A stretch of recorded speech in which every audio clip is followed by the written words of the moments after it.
Ẹ káàárọ̀, ẹ káàsán, ẹ kúrọ̀lẹ́, ẹ kálẹ́ níbi gbogbo tẹ́ ti ń gbóhùn wa. Èmi ọmọ yín, àbúrò yín náà ni mò ń kí yín pé ẹ kú àkú ọdún. Ṣé wàá rọ́dún tuntun tá a wọ̀ yìí? A ó lò ó pẹ̀lú àlàáfíà, pẹ̀lú ìdùnnú, pẹ̀lú ayọ̀. Òun la máa fi lo ọdún tuntun tí a wà yìí. Jẹ́ kí n béèrè lọ́wọ́ àwọn èèyàn mi pé ẹ̀yin èèyàn mi, ẹ̀yin tí ò jíṣẹ́, mo ní iṣẹ́ tí ń gbáradì fún Yoruba Nation. Àbẹ́ẹ̀ tí ń gbáradì. Mo ní iṣẹ́ tí ń gbáradì, iṣẹ́ tí ń dira fún Yoruba Nation. Yoruba Nation no going back ni o. No going back ni o. Tẹ́yìn bá ṣì wò pé àwọn èèyàn tí ń gbáradì, àwọn èèyàn tí ń ṣe kíni, irọ́ ni o. Àwọn èèyàn tí ń gbáradì o. Ẹ jẹ́ káwa náà gbáradì. Ìyẹn ló wá mú mi kí n wá wọlé ní láti wá ka comment àwọn kọ̀ọ̀kan kẹ́lẹ́ bá mọ̀ pé àwọn èèyàn tí ń gbáradì. Mi ò ní mention orúkọ wọn for security purpose, ṣé ti yé yín? Because olórí kórìí làwọn bí wọ́n ti gbọ́ pé ẹni ìwọ náà support máa lọ máa attack wọn, you know all those things.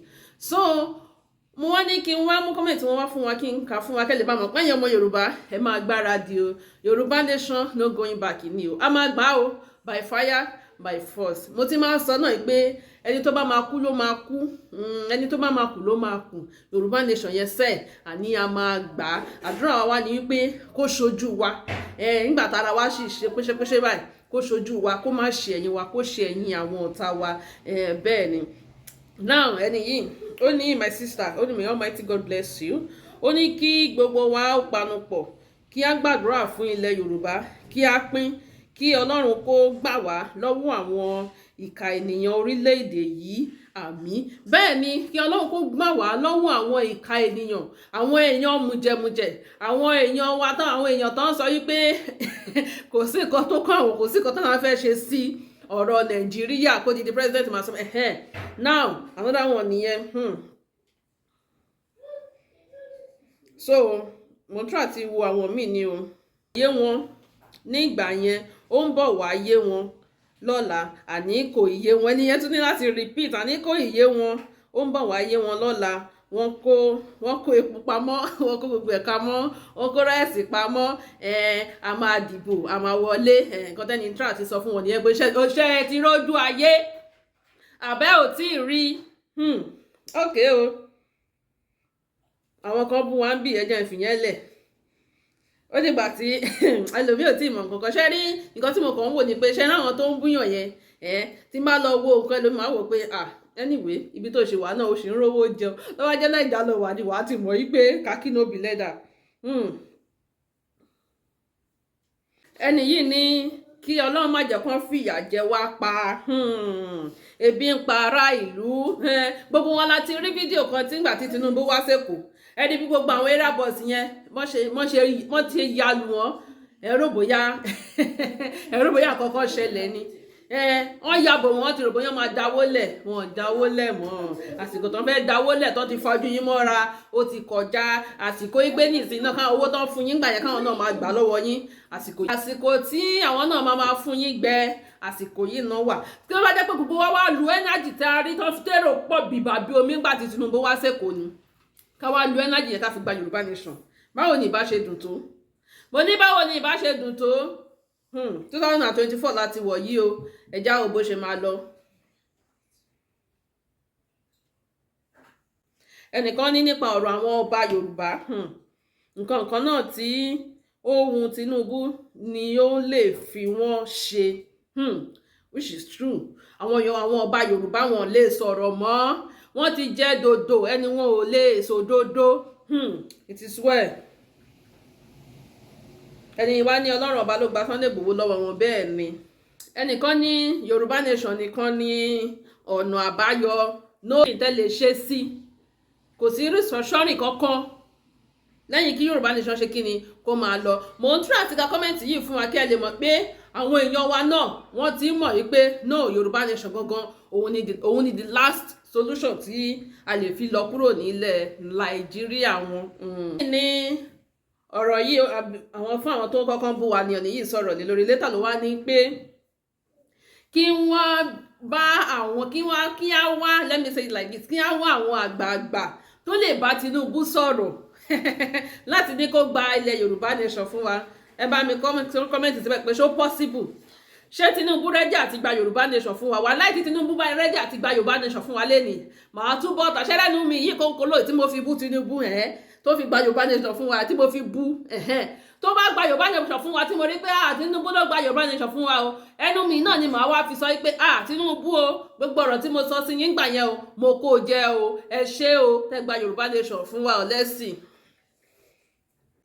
Ó dìgbà tí iye Yorùbá bá ṣí ká tó bọ́ lọ́wọ́ àwọn amúnisìn ṣẹ́yìn náà ti gbọ́ tí ṣí ignorance ló ń pa ẹlòmíì àìmọ̀ kan ló ń pa ẹlòmíì ó pé ṣó possible àbí ò possible àbí báwo ló ṣe máa lọ wo ọ̀gbẹ́ni dìde ń bẹ̀ má sùn síbẹ̀ ó possible bàjẹ́bàjẹ́ ó possible tí ì gbọ́ òkè tẹ́ bá ti gbọ́ Samuel Ekpa ṣe bí gbogbo ìṣàmù Samuel Ekpa náà ẹ lọ wo bí àwọn sójà Nàìjíríà bọ́ ṣe ń sọ̀rọ̀ lórí Samuel Ekpa nísìnyìí before you know it àbájá parọ́ fún yín tí àwa Yorùbá bá tábà múra àwọn Biafra máa lọ bẹ́ẹ̀ mo sọ fún yín because ìgbésẹ̀ tí àwọn Samuel Ekpa ń gbé no be small ìgbésẹ̀ o ṣùgbọ́n títí wa ní pé ká jìnnì ara wa lẹ́sẹ̀ ká ṣe rádára ká lọ́mọjà ṣe rádára yes I'm saying the truth. Ẹ lọ gbọ́ news yẹn ẹ má béèrè mi pé ẹ má béèrè lọ́wọ́ mi pé ń bo lówó yìí náà ẹ lọ wá lórí internet. Samuel Ekpa tí ẹ̀yin Yorùbá ò bá ṣọ́ra àwọn Biafra lọ ká tó lọ bẹ́ẹ̀ ni torí nǹkan tán ìgbésẹ̀ tí àwọn Samuel Ekpa ń gbé kò ṣe kékeré ìgbésẹ̀ wo làwa ti ń gbé àfi ká máa gbé káwọn kan máa bàjẹ́ kán máa gbé wálẹ̀ kẹ́ máa ṣe rárára ókè o ó lẹ́ni ókè mo ti kà lẹ́kọ̀ọ́ ó dìgbà tí ìyàwó ọmọ Yorùbá bá ṣí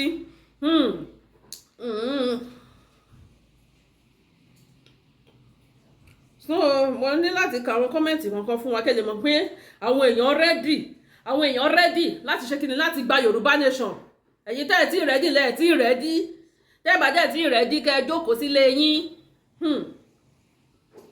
and in Yoruba Nation is the only solution for us now. Yes, I've said it before.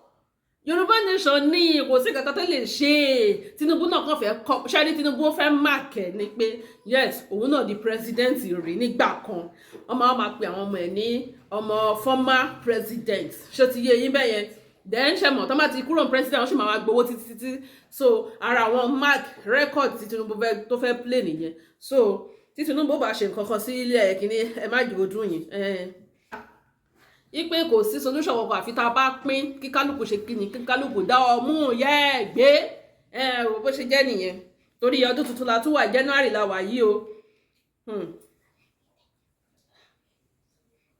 ẹnìkan ní kí n beware of military mo ní okay no wàhálà I think it's finished. Mo ní láti mú àwọn text message yìí mo ní láti mú wá fún wa kí á lè mọ̀ wípé àwọn ọmọ Yorùbá àti jí àfi àwọn tí ignorance ń pa lókun àwọn aláìmọ̀kànmọ̀kàn tó máa ṣe rárára ọdún tuntun láwọ̀ ayé má jà ṣe rárára o Biafra ti ń lọ tó bá dẹ̀ lẹ fẹ́ gbọ́ Biafra ti ń lọ àwa ló kù ṣáà máa jókòó tẹ̀tẹ̀rẹ̀ ṣé ká máa jẹra wa lẹ́sẹ̀ la máa jókòó tì Biafra ti ń lọ ẹni pé mò ń tẹnu mọ́ Biafra ti ń lọ kí n máa fi kọ́ni sí létí Biafra ti ń lọ wọ́n ti ń lọ ẹ jẹ́ kó yé yín wọ́n ti ń lọ ẹ jẹ́ káwa náà gbéra ká dìde ká má sùn ká má rẹpẹtẹ bẹ́ẹ̀ ni ẹ jẹ́ ká dìde ká gba ilẹ̀ Yorùbá wa ilẹ̀ wa tó kún fún ọlá àti ọrọ̀ káwọn ọmọ Fúlàní má wà lálé wa lọ́wọ́ mo gbọ́ kíní kan ẹniyẹn ní ó ní ẹniyẹn ó dàbí Yorùbá àti Fúlàní so Yorùbá yẹn wá sọ fún Fúlàní pé ṣèbí ẹranko ni wọ́n ìgbà tí Fúlàní máa wá sọ no Yorùbá yẹn sọ fún Fúlàní yẹn pé ṣèbí màálù ni wọ́n so Fúlàní wá ń dá lórí pé màálù làwọn kí n má fọwọ́ sí ra màálù làwọn ṣùgbọ́n àwa Yorùbá ní ẹran ní ewé ní oko tí àwọn ń jẹ mi mọ̀ bóyá Yorùbá mi yẹn ti yé yí dáadáa ó ní àwa ní oko tí àwọn ń jẹ that is to say àwọn Fúlàní they have nothing àwa nǹkan tá a ní òun làwọn kó lọ ṣé ti ń yé wa ẹ má jẹ́ kán jẹ́ kán kó kinní wa lọ mọ́ gbogbo góòdù wa gbogbo resources wa ẹ má jẹ́ kán kó lọ mọ́ ẹ jẹ́ ká pawọ́ kó ká gba Yorùbá Nation wa ká lọ ẹ jẹ́ ká lọ, ẹ jẹ́ ká kúrò lójú kan. Ọdún tuntun náà wà yìí ká má máa yímọ́. Nísìn tí gbọ́ bóyá tí gbọ́ ẹgbẹ́ nǹkan yan létí yín díẹ̀ ni ṣe mọ̀ yín pé nísìn l'Àbújá níbì kan ẹ má sọ pé irọ́ ló ń pa wo irọ́ kọ̀ọ̀kan mò ń pa mo tí ì fẹ́ fi hàn wá ni àwọn tó máa ti rí ní Àbújá ìmá ṣe live stream lórí ẹ̀ ní Àbújá wọ́n dárúkọ ọbẹ̀ wọ́n ti ń ta kíndìnrín wọn wọ́n ti ń ta kíndìnrín àbí kí lẹ̀ ń pè wọ́n ti ń ta. Nǹkan tó wá dùn mí ni wípé kì í tún wá ń ṣe àwọn àgbàlagbà àwọn bíi 60 70 80 àwọn ló ń ta kíndìnrín wọn, àwọn under age àwọn bíi 14 15 16 17 àwọn míì ṣì wà níbẹ̀ tó jẹ́ bíi 18 yeah they know what they are doing. Wọ́n ń ta kíndìnrín wọn torí pé kí wọ́n lè jẹun. Ẹni wọ́n ní láti voice out wípé àbúrò òun tí ò tí ì pé 15 tí ò tí ì pé under age tí ò tí ì pé 18 years ipò wọn tún lọ mọ òun náà wọ́n ta kíndìnrín yẹn. Ipò ọmọ under age òun ló wá ń pariwo síta pé Nàìjíríà gọ́ọ̀mẹ̀ntì torí pé pípa àwọn aráàlú jẹ́ kí nǹkan báyìí máa ṣẹlẹ̀. Nǹkan tó tún wá fọ́ ní ojú wípé ṣe rí Nàìjíríà corruption ti bàyè yín jẹ́ ó bàyè yín jẹ́ tó di kọ́ ọmọ yẹn ó ní wọ́n wá jọ ń ná kíndìnrín èèyàn wọ́n wá jọ ń ná ẹnìyẹn wá ń ṣù ẹ̀ báyìí ẹ má wọrí máa fi hàn yín bọ́mi ìkànnì fi hàn yín ní eléyìí ni ẹ̀yin tẹ́ bá ti rí ẹ ti mọ̀ kẹ́ lè bá mọ̀ pé kò sí wọn Nàìjíríà kankan mọ́ no mọ́ wọn Nàìjíríà. ẹni yẹn wá ní òkè èlò ló máa gbà ìyẹn ni kó san 2 million ìyẹn ni òun ò ní 2 million kó san 1.5 ọ̀nìyẹn òun ò ní san 1.5 torí kíndìnrín tó fẹ́ tà ní o ìyẹn ni òkè pátápátá ìwọ́n ní kọ́ṣà san 1 million. ẹ̀jẹ̀ ewu kọ́ ẹ̀ríkàrí pa mí ibi tí corruption bá yí àwọn ọmọ Nàìjíríà dé kátẹ̀wá kọ́kọ́ ẹ jẹ́ ká joke apart yes ẹ jẹ́ ká wòó pé now àwọn tó wá ń bá àwọn ènìyàn tó ń gba 1 million tó ń san 1 million fáwọn èèyàn tó fi ń gba kíndìnrín wọn ẹjọ́ company tó ń donate kíndìnrín yẹn fún ẹjọ́ ṣé 1 million ni wọ́n ń gbà lọ́wọ́ àwọn tó máa gbé kíndìnrín yẹn fún ẹ jẹ́ ká sòótọ́ fúnra wa. ọmọ fẹ́ gbà tó 10 million lọ́wọ́ ẹlòmíì and they are paying them 1 million wọ́n lè fi drop kíndìnrín wọn lẹ̀. now ìyẹn wá ní ìgbà tó ń wá sọ pé 1 million ṣẹrẹ ẹni tó mú wá bí ọ̀rẹ́ tó mú mọ company tó ti máa lọ donate kíndìnrín ìyẹn ló máa gba owó ìyẹn máa gba bíi bóyá 100,000. àwọn tó ti jẹ́ kí ló máa agent iṣẹ́ ti rí pé dáadáa wà ní Nàìjíríà gidi gan ni tá a bá ń sọ̀rọ̀ kẹ́rin rògbòn kẹ́lẹ́ bá mọ̀ pé àmọ́ nǹkan tá à ń sọ pé Yorùbá Nation nìkan ló lè ṣe ṣe wá rí agent kan tún lo agent fún àwọn tó ń gba kíndìnrín lọ́wọ́ èèyàn imagine agent náà ń gbowó gbogbo owó tó wá papọ̀ tó kú sọ́wọ́ ọmọkùnrin yìí bóyá ló tó 800,000 àbí 900,000 I don't know ẹ̀yin náà máa rí gbọ́ torí àwọn fi sọ fún wọn pé wọ́n Nàìjíríà kò lè ṣe nǹkan kan wọ́n Nàìjíríà kò lè so èso rere.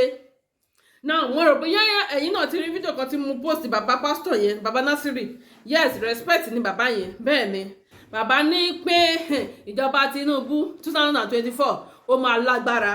Àdúrà èmi ni pé àwọn èèyàn wa tó jẹ́ èèyàn gidi tó jẹ́ Yorùbá gidi ni ò tí kò ṣe àwọn ẹlẹ́tàn o wípé kó má lágbára fún wa ṣùgbọ́n tó bá dáwọn ẹni ibi tí wọ́n support Yorùbá tó ń ba gbogbo Yorùbá Nation tó ń ṣe ládàá òun ni kó lágbára fún because bàbá yẹn ló máa lágbára gan pé ẹ̀jẹ̀ máa sùn àdúrà wa ni pé kí ẹ̀jẹ̀ àwa àti ẹ̀yin àti àwọn ènìyàn wa kí ẹ̀jẹ̀ wa máa sùn kẹ́jẹ̀ wa dẹ̀ máa yí ilẹ̀ lẹ̀ bẹ́ẹ̀ ni ẹjọ́ bá mi share fídíò yìí dáadáa kó dé ọ̀dọ̀ àwọn èèyàn wa kí wọ́n lè mọ̀ pé Yorùbá Nation àti ń lọ Yorùbá Nation no going back ni bó ṣe máa jẹ́ nìyẹn títí di ìgbà tá a tún máa pàdé ó dàbọ̀.